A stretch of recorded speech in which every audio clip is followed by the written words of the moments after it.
And we're off on yet another video. Excuse me. So this is about Sunday, December 4th. And of course we're recording it on Monday the 5th, but it's about Sunday, December 4th.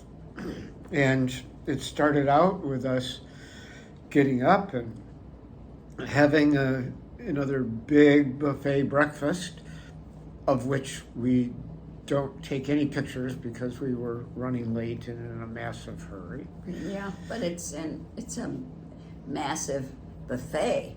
It's huge with some foods that I don't know what they are, and yeah, it's wonderful. Yeah, I've got a bunch of pictures for tomorrow. Great. We'll see some of these. Okay, and then we went off with our tour group, led by Oshri, our guide.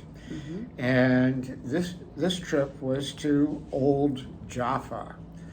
Remember that Jaffa is an old town, about 4,000 years old, that Tel Aviv was a suburb of.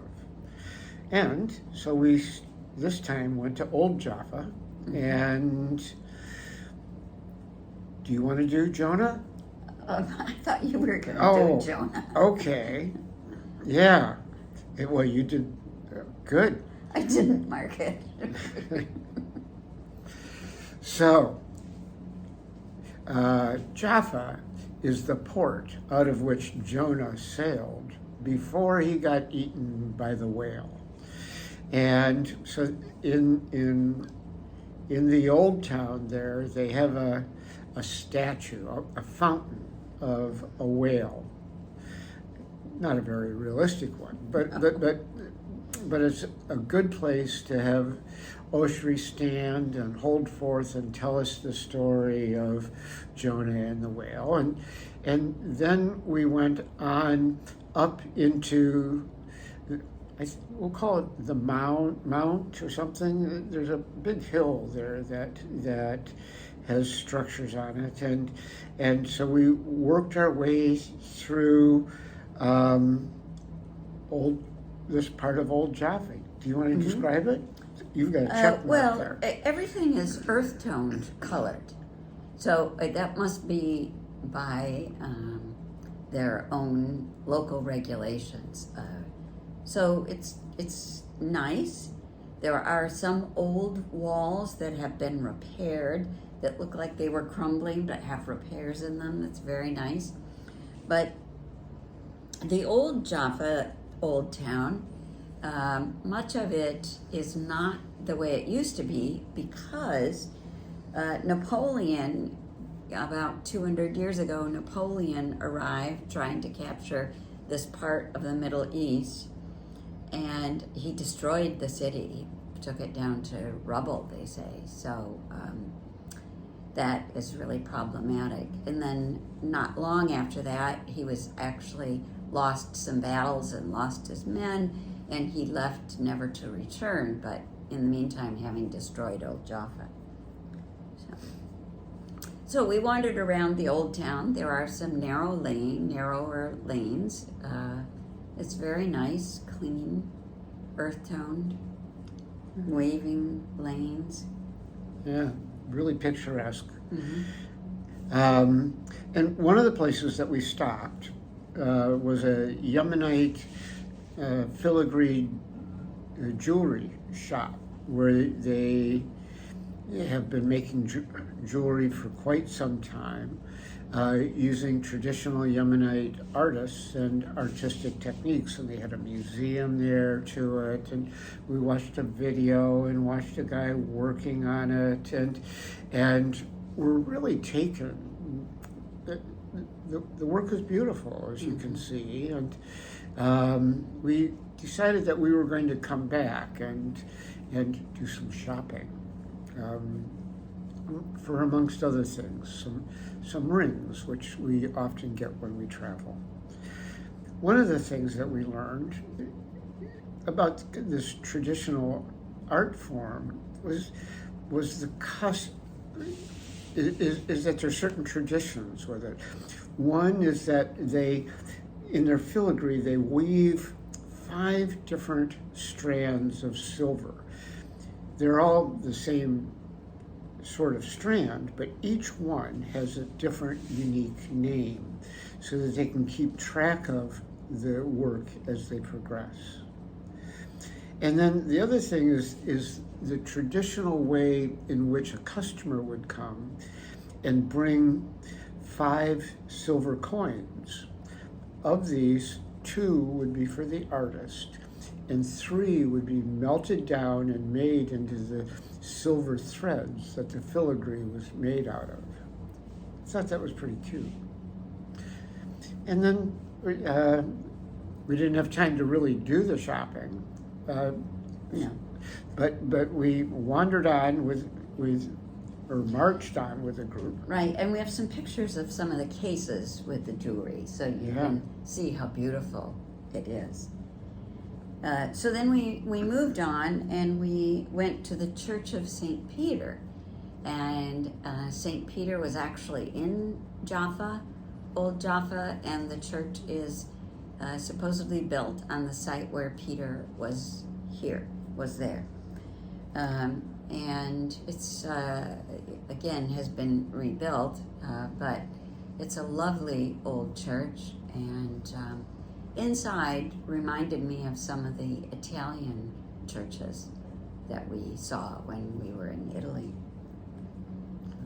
From there, from the Church of St. Peter, we walked a little bit, and we were up high enough that we had these lovely views of Tel Aviv and the beaches on Tel Aviv and downtown Tel Aviv. It was very cool.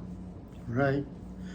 And then we went down off of this hill or mountain and down into the market area of Old Jaffa and had a communal lunch there in a place that I think was called Dr. Shukshasha. Shukshaka. What? He always messes it up. Although every time you say it differently, which is kind of interesting. It's Shaka. Yeah. So you don't have to. You can edit that out if you want. No. We will witness you laughing at me and ridiculing me for this.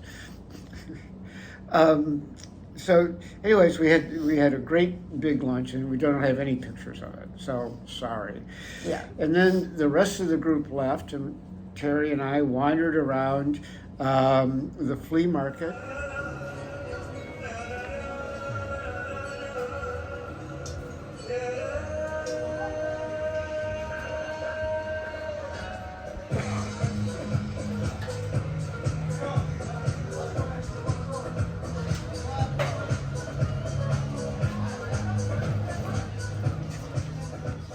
And worked our way back up the hill and back over to the jewelry shop. Mm-hmm. And this time we could shop at our leisure. Mm-hmm. And we got some rings that we really like. Yeah. And then we started heading back towards our hotel. And on the way, as we were going by St. Peter's Church, mm-hmm. there was a couple up there getting their picture taken. There's a bride and a groom, and they were a stunning couple. Yes, one of the most beautiful and unusual wedding gowns I've ever seen. So Jim has a picture of it, I think. Yeah. And so then we walked back to the hotel along the promenade, which was about 1.5 miles, and listened to a folk singer for a while and watched the sunset, and got back to the hotel, did some odds and ends, and then went out to dinner at a really unique restaurant. Mm-hmm. I'll start. Yeah. So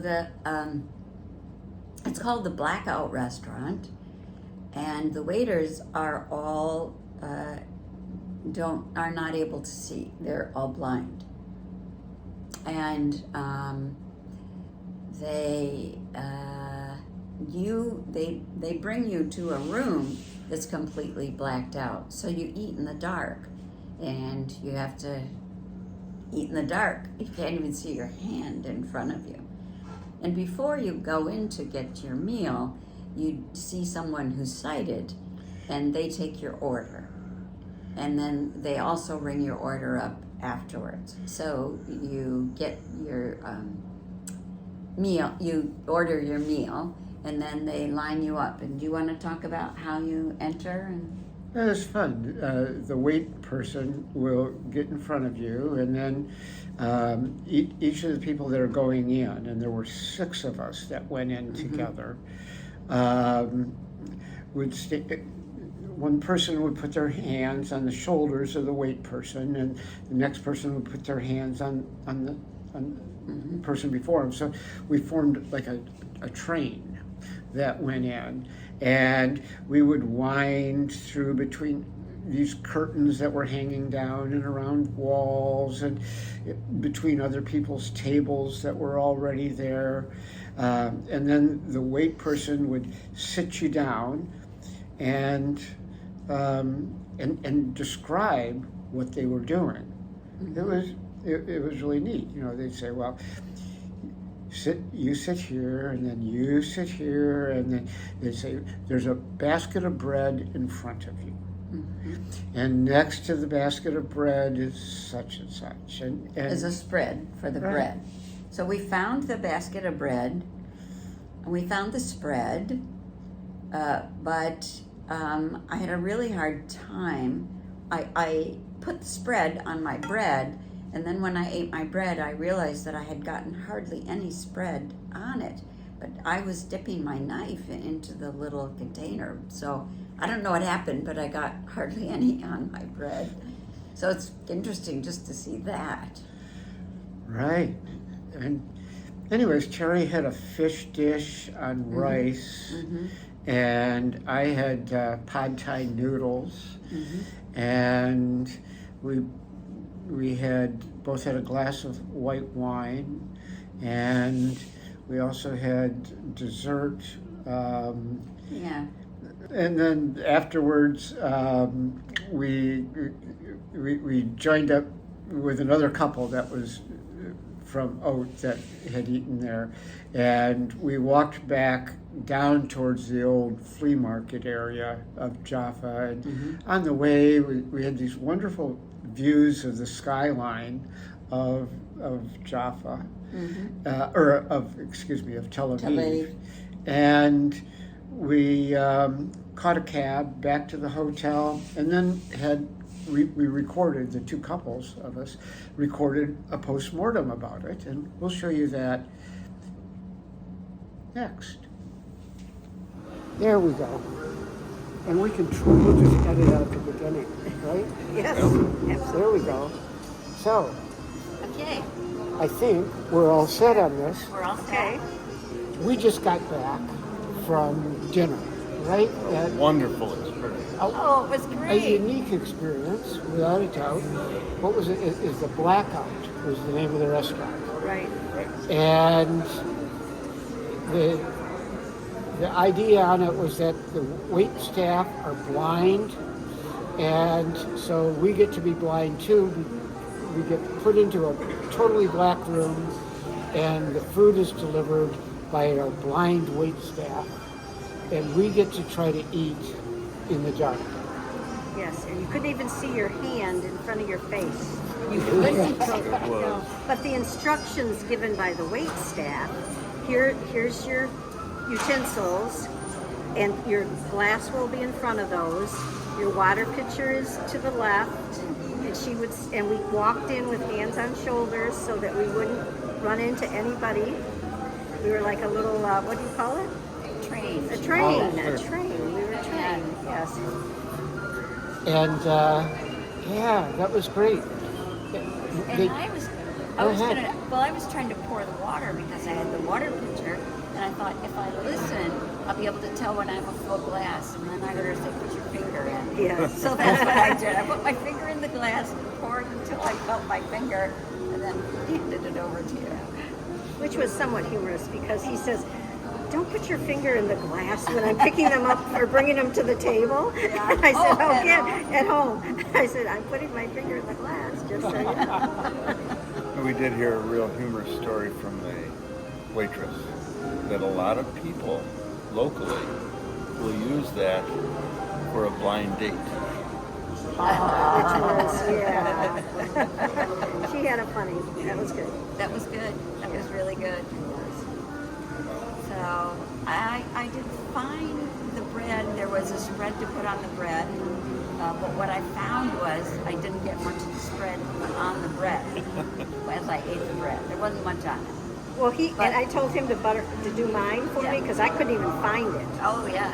And then I said I couldn't find any spread in it either. So basically, we ended up taking the bowl with the butter and a tomato dip or olive oil to each other, and then tearing the bread and then dipped it in. and That's a dipped good it in idea. because we didn't know. Like, we couldn't spread it. We tried. The food was great.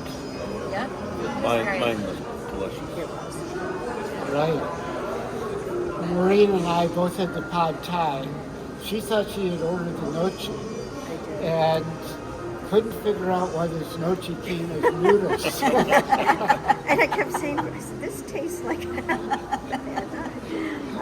I finally figured that out. When I ordered, I asked the gentleman who was taking our order before we went in. This was in the light, okay. Which did he recommend, the Thai or the nochi? And he said the Thai. So I said, well, okay, I'll go with that. But that was in my head. So when I saw you, I told you that. And then I told the waitress. And then I did apologize to the waitress afterwards because I told her I thought I had gotten the wrong thing. I wanted to make sure what I was eating, which is totally different. Yeah. And she thanked me for. I was glad I apologized. It felt much better afterwards. But it was very interesting, very fun. It And really was. we thought maybe the lights were going to come on at the end so we could see where we were and what was happening, but they let us right back out with hands on shoulders out of the dark, and there's no stains on any of our shirts, which is amazing. One little one. Well, barely. Well, I did have wine, and one of the things I found is when I brought the wine glass to my mouth, it was higher than a lot of wine glasses, so I missed a few times as I was trying to drink my wine. Missed the top of the glass to get the wine. And then my dinner was the fish surprise, which they said was an Asian dish, so it seemed to have like pad thai sauce on it, and rice, and some vegetables, and then the fish on top. But the fish was so soft, I couldn't really tell very much when I was eating the fish and when I was eating what was underneath it. So I took my fork and kind of skimmed across the top of my meal to get the fish off of it. And that worked. I got that. And dessert was kind of a disaster. So, Oh, pray tell. yeah. What happened with dessert? Well, first off, she set it in front of me and I stuck my fingers in it because it was flatter and rounder than I thought. So then I stirred it up to get it up, and it must be that when I stirred it up, I got some on a whole bunch of it on the tablecloth. So Scooped it out of the bowl onto the right, tablecloth. so there really wasn't much left in the container. And then when I switched, and I didn't get much, and he got even less. Yeah, she switched with me, and she says, "Well, here it is," and I can't find it, and there's nothing left on the bowl. And she said, "Well, there's this crunchy thing," and I said, "Okay, well, pass it over." And I reached over, and suddenly there was this wafer that was all coated in something. It was called goopy. It was all goopy. goopy in my hand. I said, "I'm It not was going to a pass good this thing it back." was dark. So you did eat it, but you should know I picked that up off the tablecloth. That's all right. As long as it wasn't off the floor. Right. Yeah. Right. So it was a great experience. Our person, we had the same person that was for us. Her name was Gila, and we tried to engage her a little bit, and she said that she's been blind since she was 18, so she remembers what things look like. And she told Bruce that she dreams like we dream. She sees things because she can imagine what they are. And she has, she's married. She has a seeing eye dog, and it's a black lab. And what else did she tell us? She loves her life. She loves her life. That's what she said. I love my life, no matter what. And she likes where she's at. She's with, was it a group of 11 that are, I think there's 11 people that came together, all of them blind, to create this restaurant concept. Oh, really? Yes, I was reading that somewhere. And maybe he spoke to us a little bit about it on the menu because We were late, so we I didn't missed say that. that, you said it. So, but anyhow, it was quite the experience. It was. Well, we want to thank Maureen and Bruce for helping us with this video tonight. And also let you know that they live in Michigan. So they live in Thompsonville. Yes, the greater Crystal Mountain area. Yeah, so all of you skiers in Michigan know where that area is. Right. So it's And been we a love our delight. life. And they love their life. That's great. Well, great. Thank you so much. Bye.